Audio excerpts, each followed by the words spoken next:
sirenas, duendes, aparecidos, espíritus de la selva.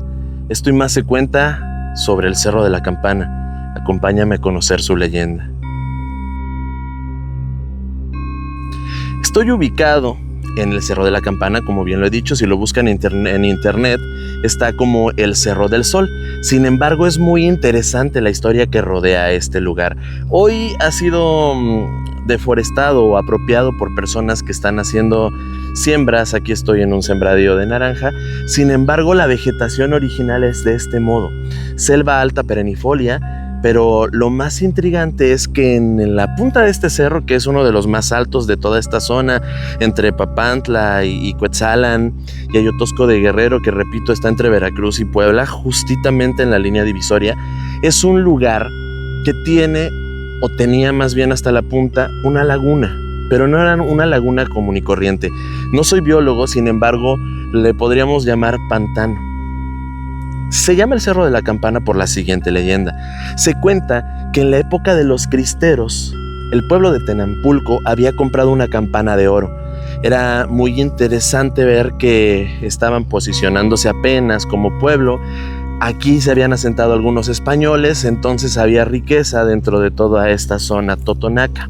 Cooperaron y compraron una campana completamente de oro. Sin embargo, por los grupos que andaban en esta guerra cristera, necesitando de dinero para solventar los gastos del mismo movimiento militar, supieron de esta campana, así que decidieron venir a robarla. Sin embargo, alguien avisó a todas las personas del pueblo. Decididos a proteger lo que habían comprado con tanto esfuerzo, pensaron en esconderla en este lugar. Estoy en una de las partes. La laguna hoy en día lamentablemente la drenaron porque, repito, la ganadería y la agricultura se ha adueñado del lugar. Sin embargo, sigue teniendo esa leyenda, porque si bien ya no está la laguna, se cuentan muchísimas historias de este lugar. Pues bien, vinieron a encerrarla, o más bien a esconderla en lo más espeso de la jungla, allá en la punta del cerro. Al ser un pantano, repito, no soy biólogo, pero era un pantano sobre el cual tú podías caminar. Hay árboles y todo, había pequeños laguitos, unas lagunas ahí que se veían, y las personas pensaban que si no te ibas a meter ahí no había ningún problema. Así que no sospecharon nunca lo que iba a suceder. Escondieron la campana, pasaron los guerrilleros en aquel entonces, vieron, trataron de saquear algo, pero por lo que iban, la campana de oro no estuvo, siguieron su camino. A los pocos días después de haber realizado esta maniobra, muchas personas, hombres en su mayoría del pueblo, vinieron precisamente a sacar la campana, a recuperarla. Dijeron, ya la libramos. Sin embargo, cuando llegaron, se encontraron con la terrible noticia de que la campana se había hundido precisamente en este pantano. Y ellos, repito, no tenían el conocimiento. Eran épocas donde apenas estaban explorando toda esta zona y muchos de los lugares eran vírgenes, así que solamente se conocía de algunos que habían ido, por lo tanto, repito, no sabían. Llegaron y encontraron la campana casi sumergida, solamente sobresalía la tercera parte de arriba.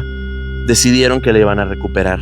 La amarraron con reatas y empezaron a jalar, y entre todos empezaron a sacar la campana de oro. Cuenta la leyenda, y repito, es una leyenda de hace más o menos 100 años, no lo tomen a mal mis queridas comadres. Cuenta la leyenda que cuando estaban a punto de sacar la campana, cuando vieron las mujeres que los hombres estaban haciendo tal esfuerzo y aún no podía salir, tomaron ellas la reata también para ayudarlos. Sin embargo, una fuerza sobrenatural succionó la campana hacia el fondo y desapareció. Cuentan los que estaban ahí que tuvieron que soltar la cuerda porque era tal la fuerza que los arrastró. A partir de ese entonces entendieron que aquí había algo místico, había un misterio que envolvía este cerro y la naturaleza protegía algo. Pero esto fue solamente el inicio de las leyendas que empezaron a rondar por estos lugares. Checa mi perfil que ahí te voy a contar las otras historias.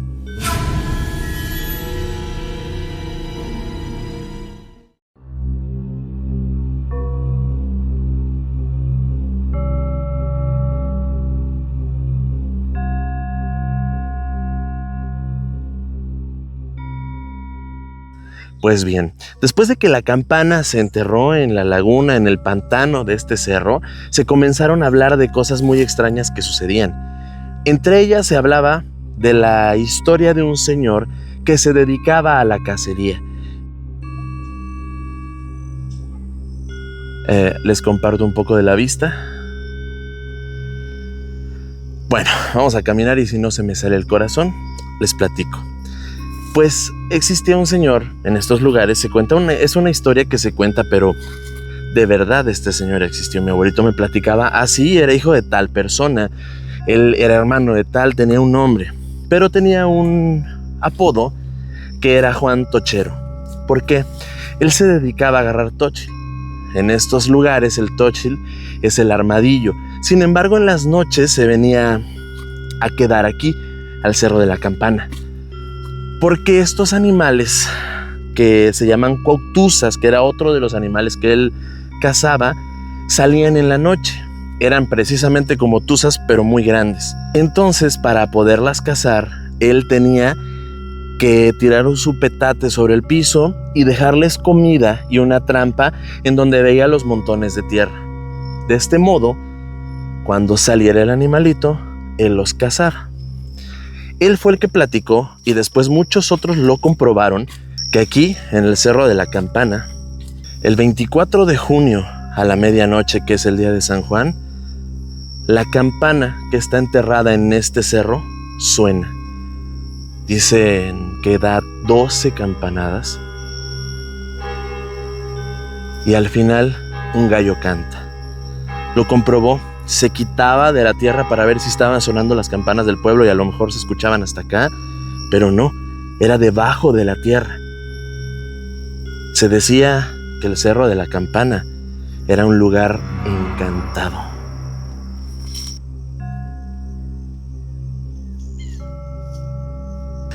Justo lo que están viendo aquí, ustedes se preguntarán, pues es nada común y corriente, una barranca y ya, pero no es tan de ese modo.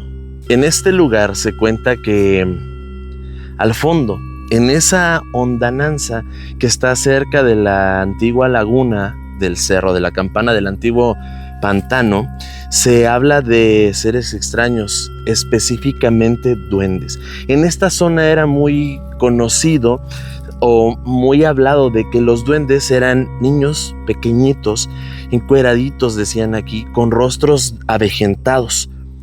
Y la verdad es que no eran malos, sin embargo decían que al atardecer salían y a las personas que iban solas de noche o a todas las personas que iban tomadas empezaban a reír alrededor, empezaban a platicarles, a hablarles para desorientarlos y que terminaran en lo alto de lugares como este. Este árbol realmente está alto. Si les explico, estoy en la copa del árbol porque la raíz, o más bien lo que es el árbol, se encuentra más abajo. Entonces era muy conocido y repito, estas historias son reales de personas que amanecieron en lo alto de los árboles diciendo: es que unos niños encuerados me subieron aquí, es que mis nietecitos me subieron, es que me salieron unos niños riéndose, pero la realidad es que eran los duendes. Este lugar que estoy diciéndoles aquí es una barranca muy honda que muy pocos han entrado solo para toparse con estos duendes.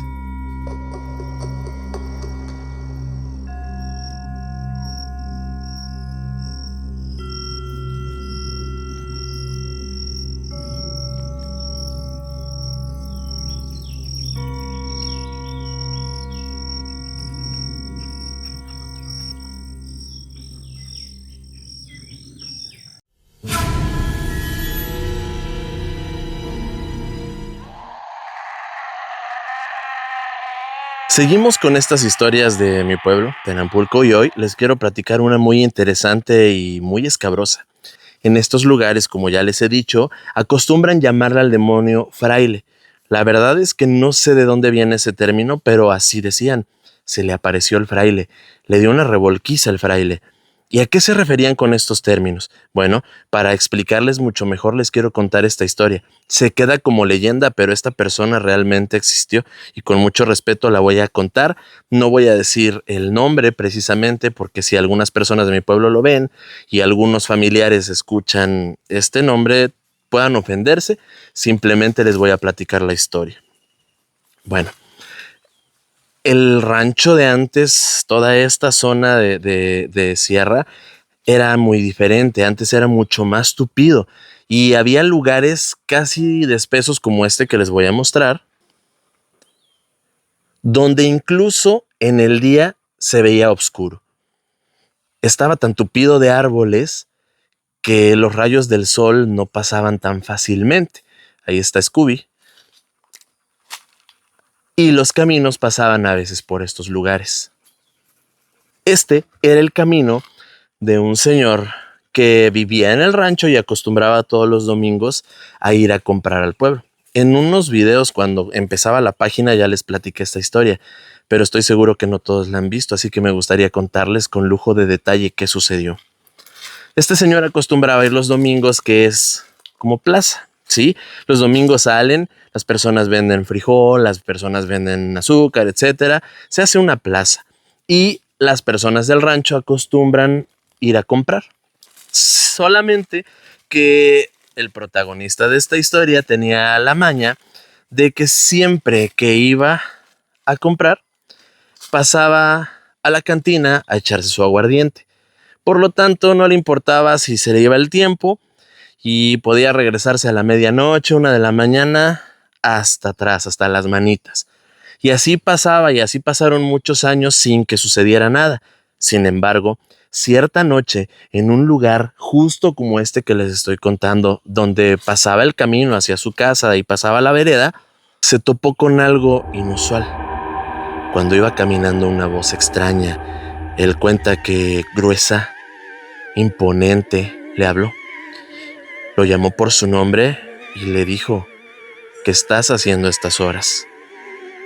Sería la madrugada, 2, 3 de la mañana.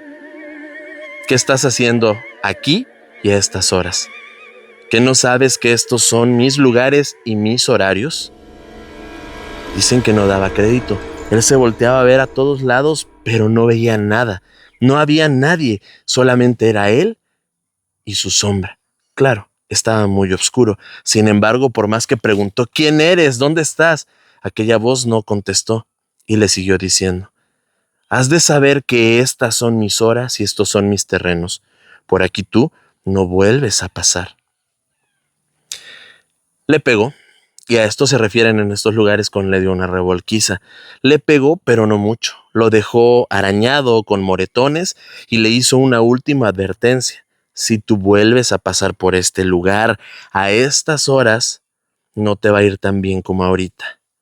Cuentan que como pudo salió corriendo hasta que llegó a su casa y él contó el suceso. Pueblo chico, infierno grande, al otro día en todo el pueblo lo sabían. Dicen que el susto le duró, la verdad es que muy poco, porque pasaron unas semanas, a lo mejor mes y medio, y se le olvidó. Volvió a hacer lo mismo, se fue al pueblo a comprar y se atoró en la cantina a tomar su aguardiente. Hizo lo mismo que aquella vez. Se dieron las 12, 1, 2 de la mañana, hasta que, envalentonado por el aguardiente, dijo: me voy a mi casa.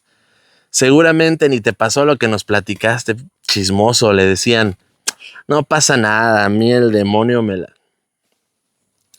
Agarró camino hacia su casa y le tocó pasar por el mismo sitio. Cuentan que esa vez no le fue tan bien, pues la voz, aquella misma voz tenebrosa, le dijo: te dije que no pasaras por aquí. Estos son mis terrenos, mis dominios y esta es mi hora. El día se hizo para que ustedes anden y la noche es mía. Cuentan que aquella noche le dio una revolquiza que lo dejó mal. Lo dejó parapléjico, hemipléjico. La mitad del cuerpo se le deformó y ya no podía caminar sino con un bastón. Como pudo, llegó a su casa, aún bien, pero todo golpeado, y les platicó nuevamente la historia. Dicen que en ese momento azotó, empezó a convulsionarse y empezó a aventar espuma por la boca. Y como esto ya se habrán dado cuenta, es un rancho, es una ranchería que aún hoy en día no tiene una clínica como tal donde se puedan atender ciertas cosas. Entonces en aquellos años mucho menos. Entonces corrieron a ver a una persona que era la que se dedicaba a curar y como pudo lo sacó. El curandero le dijo que sí, que efectivamente tenía un mal aire muy fuerte. El mal aire es como un espíritu, es andar trayendo energías negativas de algo muy pesado. Así se le dice en estos rumbos. Efectivamente, trae mal aire, lo tenemos que sacar. Lo limpió, no sé qué tanto le hizo, hasta que por fin reaccionó y el señor platicó lo que pasó y dijo que una sombra, porque nunca vio como tal una persona, vio una sombra que se acercó a él y empezó a golpearlo de manera tan violenta que casi lo deja inconsciente. Dice que lo único que lo salvó fue el temor de querer salir de aquel lugar. Yo creo que realmente lo dejó así para que pudiera contar. Desde entonces esta persona ya no volvió a tomar, evidentemente, pero quedó mal.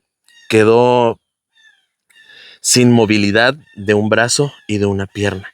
Y así quedó hasta el final de sus días con la historia de que una noche, por andar en los lugares en donde no debía, el diablo lo había golpeado.